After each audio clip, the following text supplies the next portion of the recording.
The silence was the most terrifying part. One moment, the B-25 bomber roared with the fury of two massive engines. The next, it was a ghost. A heavy metal glider falling from the sky over enemy-occupied Belgium. Inside, the co-pilot was screaming, convinced they were about to die. But Lieutenant Bill Conroy, the man at the controls, did something no one expected. He didn't pray. He didn't panic. He pulled out a pencil. As the Earth rushed up to meet them, he began to take notes, calmly sketching the angle of their descent. He didn't know his crew thought he was insane. He didn't know his scribbles would change aviation history. He only knew this was a once-in-a-lifetime chance to solve a deadly problem. Before we carry on, please hit the subscribe button to make my day, and let me know where you are watching from in the comments. The flight had begun with the mundane rhythm of war. For hours, the drone of the twin Wright Cyclone engines had been a physical presence inside the cramped cockpit of the B-25 Mitchell bomber, a deep, vibrating reassurance that 25 tons of American steel could, in fact, defy gravity. At 20,000 feet over the Belgian countryside, the air was thin and bitingly cold, a vast, indifferent sea of blue. Below, a patchwork of green and brown fields lay serene and deceptively soft. Lieutenant Bill Conroy kept a light but steady hand on the yoke, his eyes making their ceaseless, methodical circuit of the instrument panel, a dizzying constellation of glowing dials and twitching needles that reported the health of their mechanical beast. Beside him, his co-pilot, Frank, a fresh-faced officer barely out of his teens, was humming a nervous tune, his energy a stark contrast to Bill's placid focus. Then the rhythm broke. It started on the port side, not with a bang, but a sickening cough. A tremor ran through the airframe, a violent shudder that felt less like turbulence and more like a beast having a seizure. Black smoke, thick and oily, began to pour from the engine cowling, a funeral shroud against the brilliant sky. An alarm shrieked, a high, piercing wail that cut through the engine drone and Frank's humming instantly. The young co-pilot's face went white, his eyes locking on the gauges for the port engine. The oil pressure needle was dead.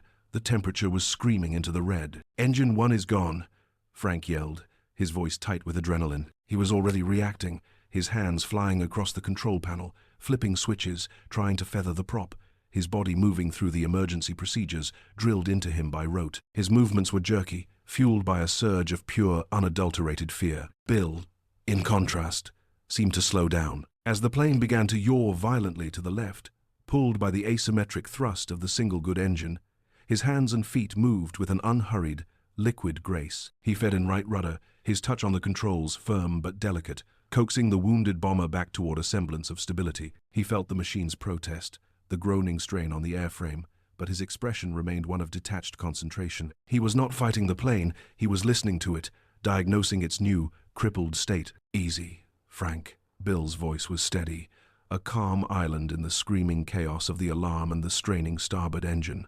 "Keep her steady. We're heavy, but we're still flying." Just as Frank managed to feather the dead engine's propeller, arresting its windmilling drag, a new sound joined the cacophony. The starboard engine, the good engine, gave a final, metallic groan, a sound of tortured metal giving up the ghost. It sputtered once, twice, and then died. The sudden, absolute silence that followed was more terrifying than any alarm. The last vestiges of the engine's roar vanished, the shrieking warning bells cut out, and the propellers, both of them now, wound down into useless, frozen crosses against the sky. All that remained was the whistle of the wind over the plexiglass canopy, a lonely, mournful sound that spoke of nothing but gravity and the long fall to come. The bomber, its heart ripped out, was now just a very heavy, very expensive glider. Frank stared at the dead instrument panel, his eyes wide with disbelief and horror. The needles were all flatlined. The friendly glow of the dials had been replaced by a cold, mocking darkness. "Both gone," he whispered, his voice cracking. He looked at Bill, his face a mask of pure terror. "Bill, both engines are gone. We're going down." He grabbed his microphone, his hand shaking. "Mayday, mayday, mayday." Bill's calm deepened, his focus narrowing until the entire world consisted of the feel of the controls and the view through the canopy. He felt the bomber's new identity settle into its bones, the way it wallowed in the thin air, its desire to trade altitude for speed. "Easy, Frank," he repeated, his voice cutting through the younger man's panic with surgical precision. "She's a glider now, just a heavy one." He clicked the intercom switch, his thumb moving with deliberate purpose. "All right, boys," you heard the man. "Both engines have bought the farm. Prepare for a belly landing. Secure all loose gear and brace yourselves. The message was delivered with the same dispassionate tone he might use to announce a change in weather. In the belly of the beast, the crew exchanged wide-eyed, terrified glances. A month earlier, in a smoky, crowded briefing room at an Allied airbase in England, the air hung thick with the smell of stale coffee, wet wool, and nervous sweat. Major Davies, the squadron's commanding officer, a gruff but respected leader with a face like a clenched fist, was outlining the day's mission. Pilots, young men trying to project an aura of immortal confidence, were sprawled in various states of attention. Some were cocky, others betrayed their anxiety by fidgeting with their flight gear. In a corner, away from the main cluster of bravado, sat Lieutenant Bill Conroy. He wasn't just listening, he was writing, his pencil flying across the pages of a small, leather-bound notebook. A swaggering ace named Duke, who had painted more victory marks on his jacket than most men had flown missions, leaned over with a smirk. "Still writing your novel, Professor, or is that your last will and testament?" The nickname, Professor, had stuck to Bill since his first week. It was delivered with a mixture of affection and mockery, a label for the quiet, thoughtful man who seemed more at home with a slide rule than a stick and rudder. Bill didn't look up from his notes. "Just figuring the angles, Duke," he replied, his voice even. "The manual's glide ratio for a B-25 seems optimistic. It doesn't account for variable atmospheric density at altitude or the loss of hydraulic pressure to the control surfaces." Duke rolled his eyes and shared a laugh with the pilot next to him. The idea of questioning the holy scripture of the flight manual was absurd. You flew by the book because the book was written by men who knew. You didn't try to rewrite it in the middle of a war. Bill's pencil paused. He raised his head, his gaze directed at the Major. "Sir?" Major Davies stopped mid-sentence, his train of thought broken. He fixed Bill with an annoyed stare. "Something to add, Lieutenant Conroy?" "Sir, I was just wondering if there's any supplementary data on unpowered descent," Bill said, his question genuine, his tone academic. Specifically, the optimal angle of attack to maximize glide distance versus the angle to minimize vertical speed. "They aren't the same, and the manual is unclear on which to prioritize in a dual-engine-out scenario." A baffled silence fell over the room. The other pilots stared at Bill as if he'd just started speaking another language. They were thinking about flak, about enemy fighters, about getting their bombs on target and making it home for a warm meal. Bill was thinking about the mathematical nuances of falling. Major Davis's face hardened. "Your priority, Lieutenant, is to not get into that situation in the first place. Your priority is to follow the procedures we give you, fly the mission, and keep your bird in the air. Is that clear?" "Yes, sir," Bill said. But his eyes were already back on his notebook, his mind clearly still working the problem. Davies stared at him for a long moment, a flicker of something, perhaps grudging respect mixed with profound confusion, in his eyes before he turned back to the map. "Now, as I was saying..." The briefing continued, but the moment had solidified Bill's reputation. He was an outsider, an engineer in a world of warriors, a man whose obsession with detail was an eccentricity, a strange quirk, not a virtue. No one in that room could have known that his peculiar obsession was a form of preparation, a mental exercise for a possibility that others simply refused to contemplate. Back in the silent falling cockpit, the ground was getting noticeably closer. The patchwork of fields was no longer a distant map, it was a landscape with texture and detail. Trees had individual branches, roads were more than just lines, and the green of the fields was 100 different shades. Bill had taken full control, his grip on the yoke communicating a sense of purpose that defied their predicament. His eyes scanned the terrain below, not with the desperation of a doomed man searching for a miracle, but with the critical, appraising gaze of an artist choosing a canvas. He saw a promising field, but his analytical mind registered the faint line of a hidden ditch running through its center, a fatal flaw. He dismissed it. Another was too short, bordered by a dense wood that would act like a brick wall. He banked the heavy bomber, the controls sluggish and heavy without hydraulic power, and pointed the nose toward a long, unbroken stretch of green. "There," he said, his voice calm and decisive. He pointed for Frank's benefit. "That's our spot, just past that line of trees, long, flat, and it looks like we can come in upwind." Frank, who had been cycling through prayers, just stared at him. The sheer, impossible certainty in Bill's voice had momentarily frozen his panic. "How can you be so sure?" he asked, his voice a raw whisper. Bill didn't answer with words. Instead, he did the single most incomprehensible, most insane thing Frank had ever witnessed. While guiding a 25-ton metal coffin in its final, graceful plunge toward Earth, he let go of the yoke with his right hand. He reached into the inner pocket of his flight jacket, the one where he always kept his notebook, and pulled it out, along with a stubby, well-worn pencil. Frank's jaw dropped. His mind, already reeling from the engine failure and the terrifying silence, simply could not process what he was seeing. "What in God's name are you doing?" he stammered, his voice rising in pitch. Bill braced the leather-bound notebook against his knee, his left hand still firmly on the controls, making minute adjustments. He glanced at the horizon, then down at the paper. With a few quick, precise strokes, he sketched the horizon line as seen through the cockpit window. He drew another line representing the bomber's nose, carefully marking the angle of their descent. "Opportunity, Frank," he said, his voice filled with a strange, academic excitement. He started scribbling numbers and calculations in the margin. "We have a real-world test case. The manual is wrong. I can feel it. The glide is cleaner than the specs suggest. The lift-to-drag ratio is higher." Frank's astonished question and Bill's utterly bizarre reply were broadcast over the open intercom channel. In the rear of the aircraft, the navigator, the bombardier, and the gunners heard it all. They exchanged confused, terrified glances. Their pilot, the quiet, bookish man they called the professor, had finally snapped under the pressure. He had gone mad. The emotional shockwave that hit the crew was a complex one. There was terror, of course, the raw fear of imminent death. But underneath it, there was a tiny, insane flicker of something else. Hope. If a man could be this calm, this clinical, this detached from the reality of their fall, maybe, just maybe, he knew something they didn't. Maybe his madness was a different kind of sanity. The scene held in a surreal tableau. The green Belgian countryside rushing up to meet them, the sound of the wind over the canopy growing from a whistle to a roar.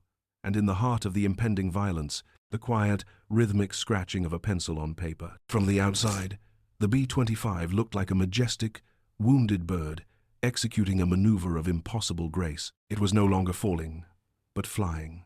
Its trajectory a shallow, controlled line, aimed at the heart of the green field. Its shadow, a perfect, dark cross, raced ahead of it, skimming the tops of the crops and startling a flock of birds into a frantic, upward burst. The line of trees that marked the field's boundary grew with terrifying speed.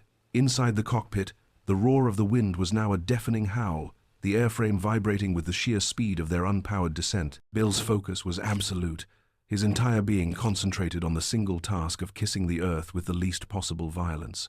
His voice, when it came, was devoid of any emotion save for pure command. "Brace, brace, brace!" The words were a final, sharp punctuation to the long, silent fall. The crew tensed, pressing themselves back into their seats, their hands gripping whatever solid object they could find. The tops of the trees flashed beneath them, so close Frank felt he could reach out and touch the leaves.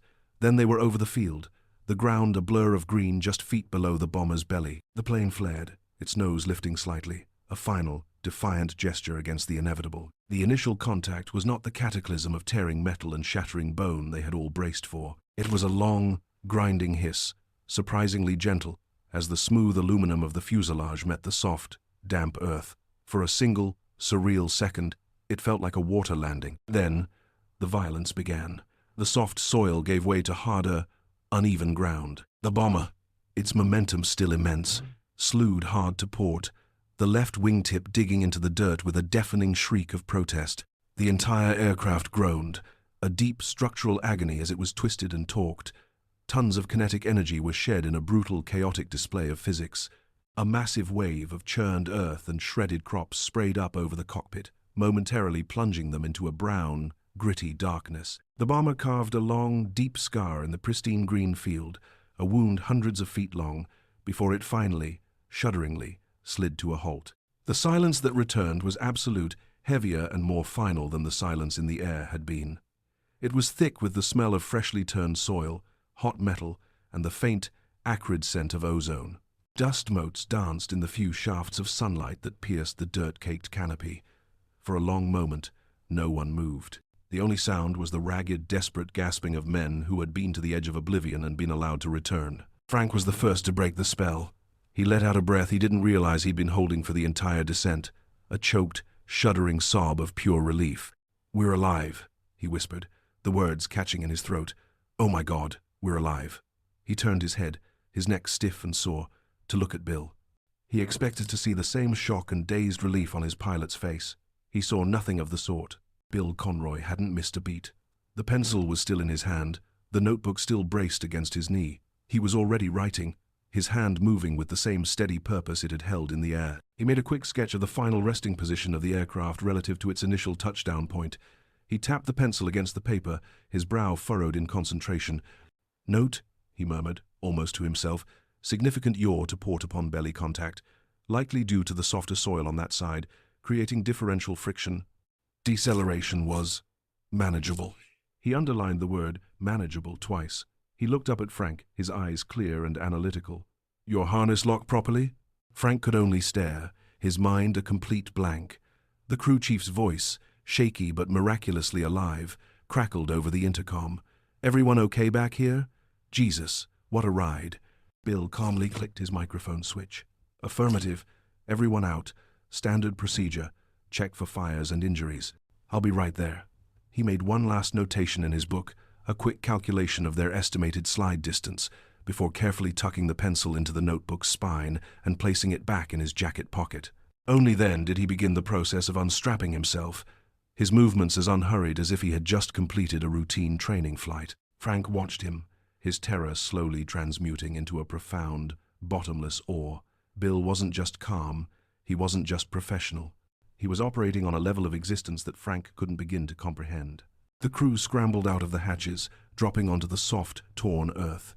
They were a collection of bruises, scrapes, and violently shaken nerves, but miraculously, they were whole. They moved with the jerky, adrenaline-fueled energy of survivors, checking each other for injuries. Their voices loud and overlapping, they gathered a short distance away and looked back at the magnificent ruin of their aircraft. The B-25 sat broken and silent in the middle of the field, its back not broken, but its spirit clearly gone. The long, brown gash it had carved in the landscape was a testament to the violence of its final moments. From a distant farmhouse, a dot of grey stone with a smoking chimney, figures emerged. At first, they were cautious, moving slowly, their silhouettes small against the vast green. Then, seeing the American markings on the bomber's wing, they began to run. It was a farmer, a weathered old man in overalls, his wife, a stout woman with her hair in a bun, and their teenage son, tall and gangly. The men carried pitchforks, their grips tight, their faces a mixture of fear and curiosity. They were occupiers of their own land, and they did not yet know if the men who had fallen from the sky were friend or foe. The crew, seeing the makeshift weapons, raised their hands to show they were unarmed. Frank, remembering 2 years of high school French, stepped forward. "Amos," he called out, his voice hoarse. "Americans, friends."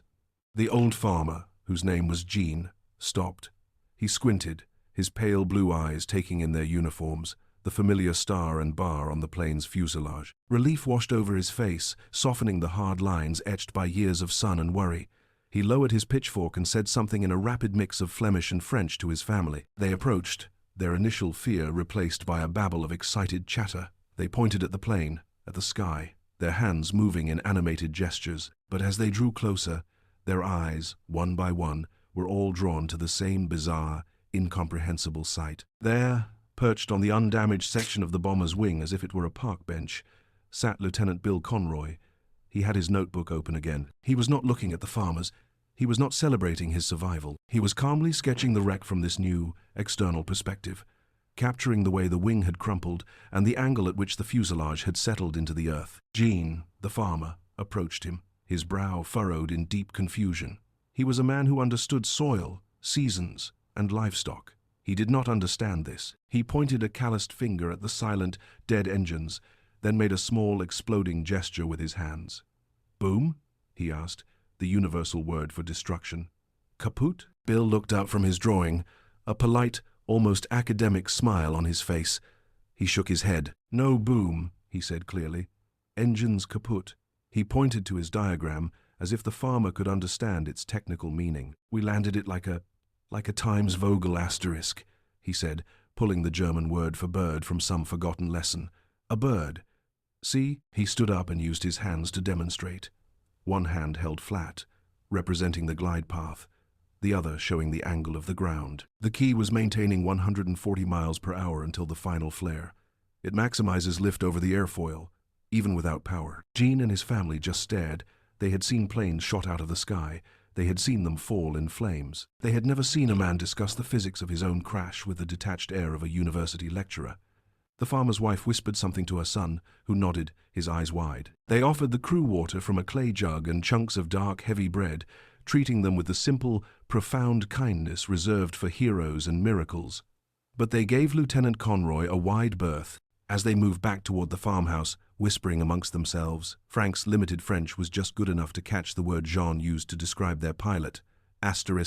*Geck, mad. As evening settled, casting long shadows across the wounded field, the crew found themselves in the warm, rustic kitchen of the Jansons' farmhouse. The room was simple, lit by the soft, flickering glow of oil lamps, the air filled with the comforting smell of wood smoke and a rich, bubbling stew. The crew was gathered around a heavy wooden table, their initial shock having given way to the boisterous, slightly manic energy of men who had been given a second chance at life. They were heroes now, with a fantastic, unbelievable story to tell, and they told it with gusto. Frank, his face flushed with excitement, and the farmer's rough cider, was the center of attention.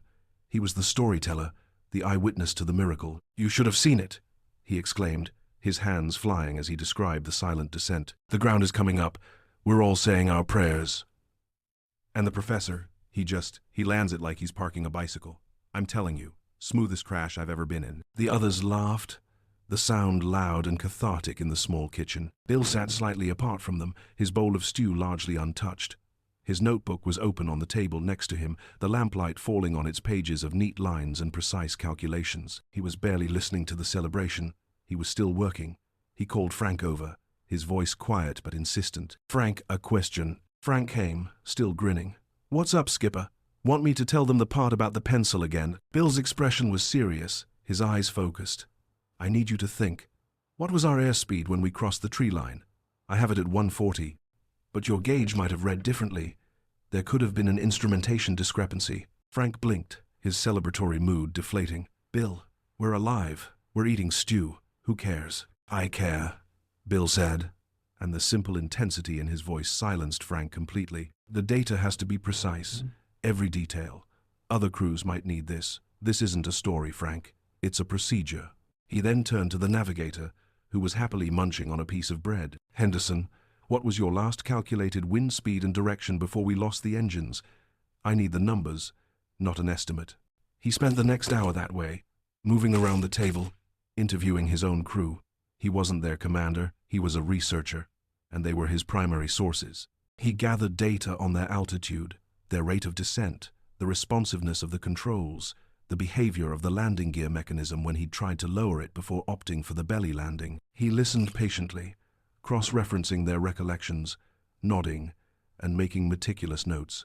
He refined his sketches of the bomber's glide path, adding detailed annotations about control surface response and stall characteristics at low speed. Finally, when he was satisfied, he took his pencil and, at the top of a fresh page, wrote in clean, steady block letters a title for the collection of notes he had gathered in the face of death. It read, "Emergency Dead Stick Landing Procedures, B. 25, Mitchell, a practical application."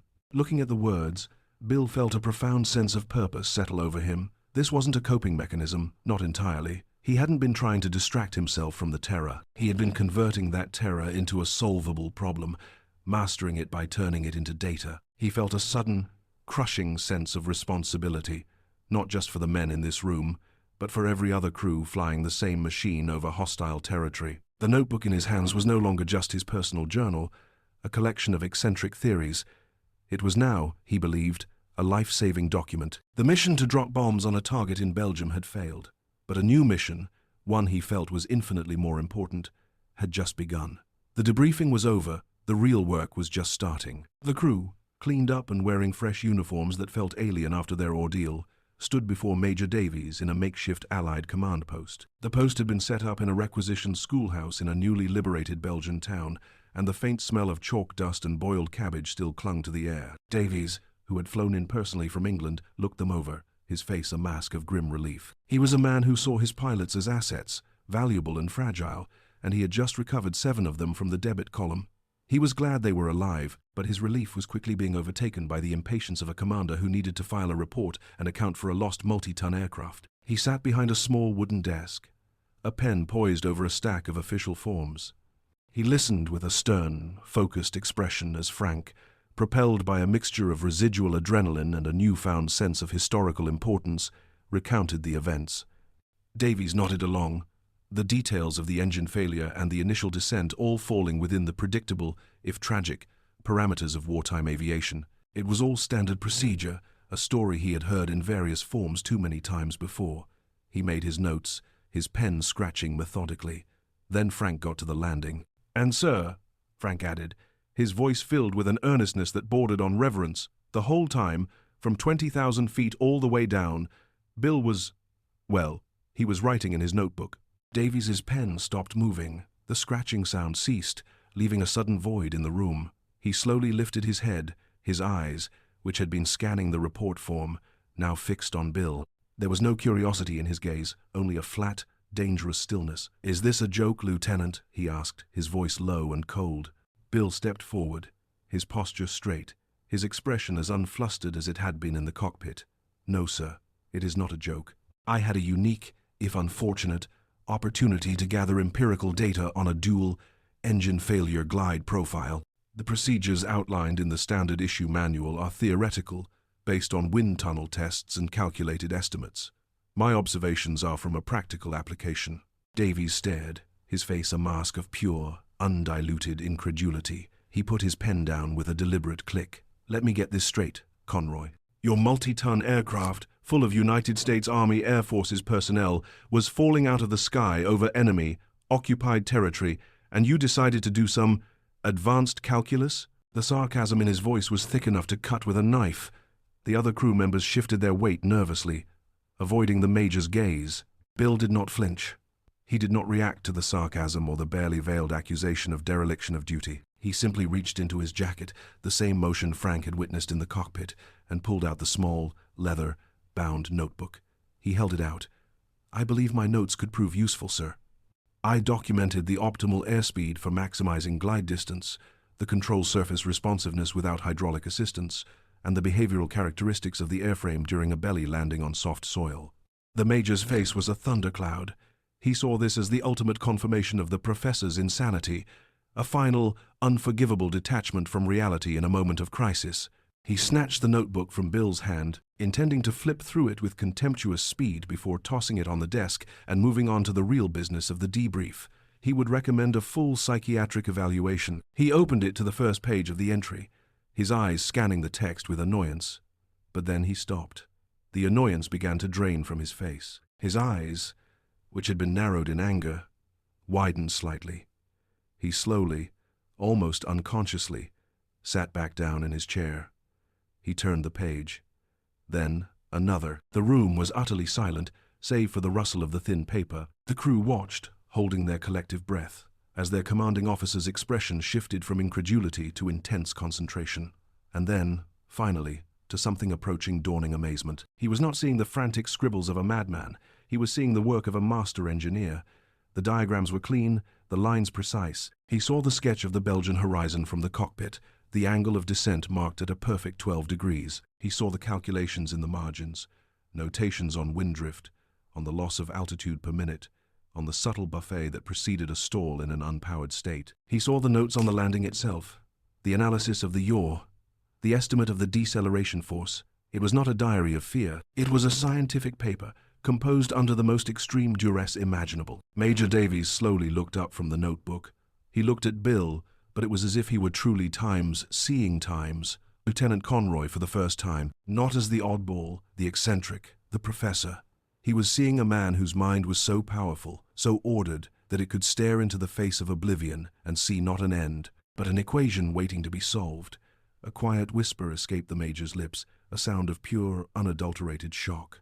"My God," he said. Several months later, Major Davies stood before a panel of colonels and generals at the USAAF Training Command headquarters in England. The room was the antithesis of the Belgian schoolhouse. It was paneled in dark, polished wood, the air smelling of floor wax and old leather. The men he faced were the architects of the air war, their chests heavy with ribbons, their faces etched with the immense responsibility of sending thousands of young men into the sky. Davies, usually so gruff and grounded, was a man possessed by a new faith.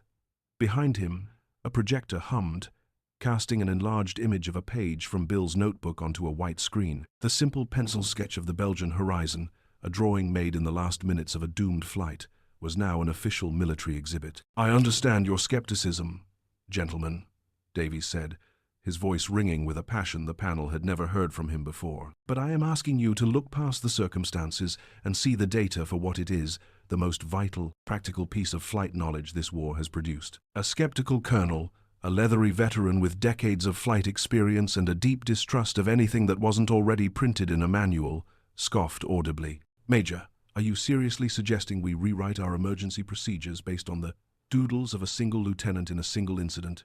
We have engineers. We have test pilots.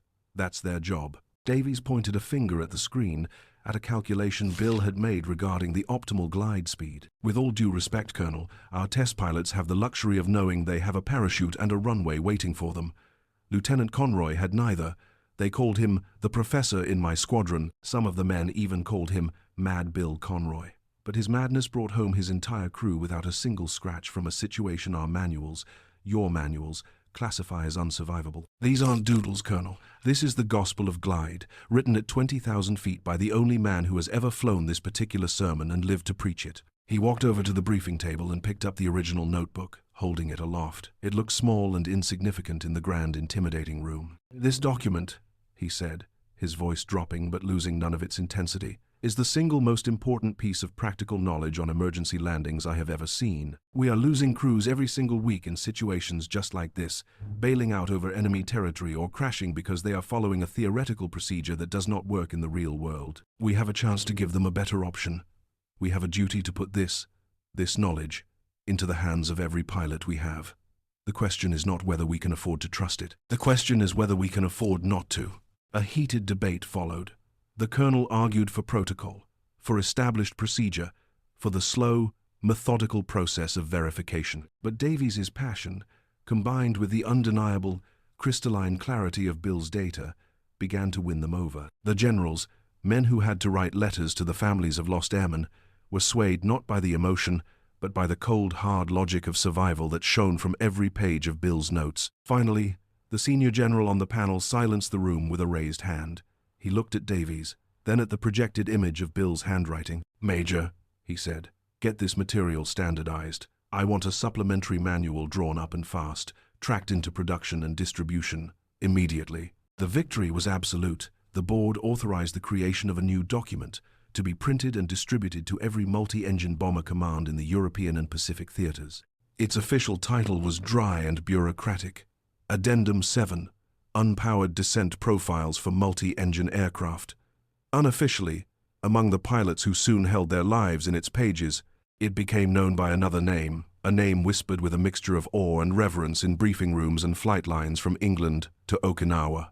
They called it Conroy's Glide. The ripple effect of that day in the Belgian field spread farther than Bill could have ever imagined.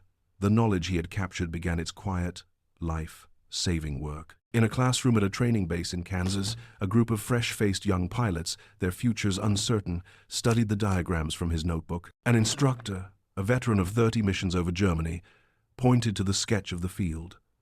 "Forget what the old book says about bailing out," the instructor told them. "Listen to Conroy. He says you can fly it all the way home, even when it's quiet. Here's how." Months later, high over the industrial heart of Germany, A.B., 17 Flying Fortress shuddered violently, hit by a burst of flak that tore through its wing, killing 2 of its engines. The bomber began to fall away from the formation, losing altitude fast. The pilot, a young man of 20, fought the controls, his knuckles white. He yelled to his co-pilot over the intercom, his voice tight with fear. "Get the book. Get Conroy's Glide. What's the angle for max distance?" The co-pilot fumbled for the thin manual, its pages already dog-eared, and began reading out the numbers, the calm, precise instructions written by a man he would never meet. Bill Conroy completed his tour of duty and returned to the United States. He received an official letter of commendation from the Army Air Forces. It was not for bravery in the face of the enemy, not for heroism in the traditional sense. It was for his outstanding analytical contribution to flight safety. Tucked inside the official letter was a handwritten, personal note from Major Davies. It was short and to the point. "Bill," it read, "I was there. I saw the reports. They're calling it the miracle at Streetvith. Another B. 17 crew that glided 60 miles into Allied territory after losing all 4 engines. They said they just followed your book. You saved more lives with that pencil than you ever could have with your bombs. Thank you. Years later, in the 1950s, the world had moved on. The war was a memory, a collection of stories and grainy photographs. Bill Conroy, now a civilian, was Professor Conroy, teaching aeronautical engineering at a prestigious university.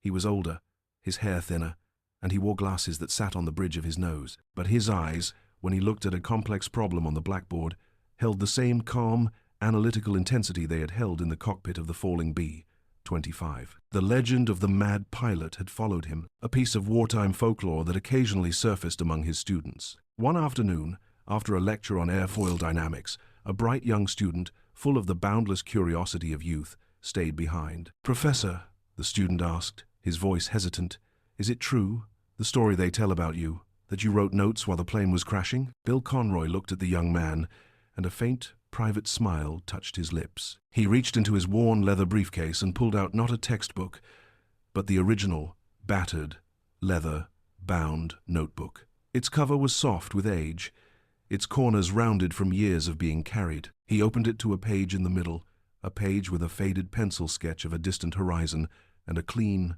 straight line indicating a 12-degree angle of descent. He traced the line with his finger, the same finger that had once felt the vibrations of a dying aircraft. "It wasn't crashing," Bill said softly, his voice barely a whisper, but the words carrying the weight of an undeniable truth. "It was flying. It just didn't have any engines."